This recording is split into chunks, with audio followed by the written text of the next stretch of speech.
بسم اللہ الرحمن الرحیم۔ اللہم صلی علی سیدنا محمد نبی الامی وعلی آلہ وصحبہ وبارک وسلم۔ دوستو، اللہ تعالیٰ کی کائنات میں ہر ایک چیز کا کسی نہ کسی طرح سے پیمائشی پیمانہ ہوتا ہے۔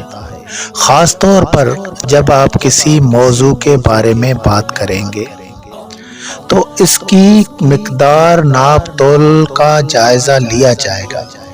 اگر آپ کسی دوست کے بارے میں بات کر رہے ہیں تو اس کے کردار سے لے کر کاروبار، حسب، نسل پوشاک، دنیاوی اسٹیٹس، سواری وغیرہ کی دلچسپ تفتیش کریں گے۔ دوست صرف ایک دوستی کے لیے، ایک شخص کو نہ پانے کے لیے ایسے جسمانی طور پر قانونی طور کچھ چیزوں کی ناپ تول اور وزن ناپا جاتا ہے۔ اپنے فکری اور فکری ٹولوں کے تحت شہزادہ پھر کسی شخص کی شخصیت کو اپنے علم کی جانچ کرنے کے لیے دیکھتا ہے۔ اس طرح سے ایک غریب قسم کا انسان پھر پوری دنیا میں اپنی راہیں اپناتا ہے۔ دوستو، اپنے وزن اور جسمانی ساخت پر تبصرہ کرنے سے پہلے ہر ممکن طریقے سے اس کا اندازہ کرنے کی ضرورت ہے، خواہ وہ آپ کے سامنے ہو یا اور کسی کے سامنے۔ ہم جس چیز کی تلاش کر رہے ہیں وہ ہے تیز اور ہوشیار ہونا۔ اگر خاموشی اختیار کی جائے تو یہ پرانی شخصیت دکھائی دے گی۔ صرف صبر کی ضرورت ہے۔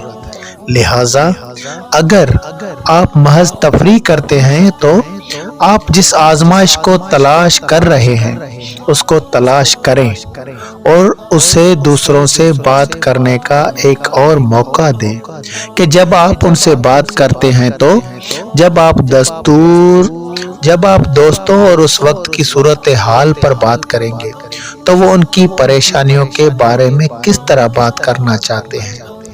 ہمیں یہ یقین کرنے کے لیے کہا جاتا ہے کہ اس تاریک معاملے میں اس میں صبر اور شکر نہیں ہونا چاہیے، کیوں زندگی ضروری نہیں اور روحانیت کا مطلب ہے کہ ہر چیز میں آ جاتی ہے۔ لہذا زندگی کو آخرت کے اقدام کے طور پر پیمائش کریں۔ صرف دوستوں کے وقت کی رقم کمائیں، آخرت کی تجارت میں اضافہ کریں اور منافع کمائیں۔ حضور کی رحمت سے وہ عظیم کام تلاش کریں اور اپنی نیکیوں کا وزن بڑھائیں۔ اللہ سبحانہ تعالی ہم سب کا ولی اور مددگار ہو۔